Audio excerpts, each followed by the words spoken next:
طلاق کے بعد والد اور والدہ کا ایک گھر میں رہنا، اگر والد نے والدہ کو طلاق دی ہو اور ماں اپنے بچوں کے ساتھ ان کے بنائے ہوئے گھر میں رہ رہی ہو تو کیا والد بھی اسی گھر میں رہ سکتے ہیں یا نہیں؟ اگر اکٹھی 3 طلاقیں دے دی ہیں تو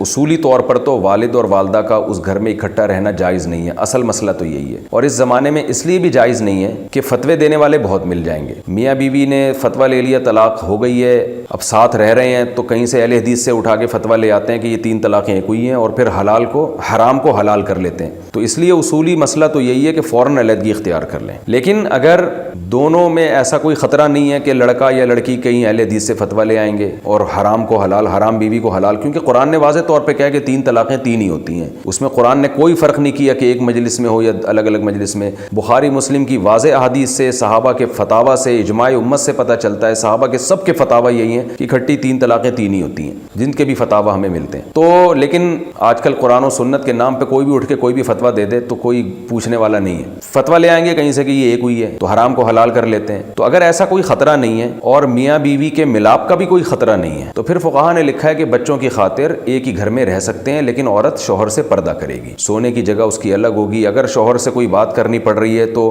اگر وہ بوڑھی ہیں تو کم از کم اسکارف لینا پڑے گا، بے شک چہرہ کھول لیں، اور اگر جوان ہیں تو پھر چہرہ کا پردہ بھی عورت پہ لازم ہوگا۔ بالکل کوئی دور کا خطرہ اگر نہ ہو اور گھر میں بھی بڑا وسعت والا گھر ہو تو پھر بچوں کی خاطر طلاق کے بعد بھی میاں بیوی میں ساتھ رہنے کی گنجائش ہے۔ ساتھ کا مطلب ایک کمرے میں نہیں، بلکہ شوہر ایسے اجنبیوں کی طرح آئے اور ایک بیڈ روم میں ایک کمرے میں بیٹھ جائے اور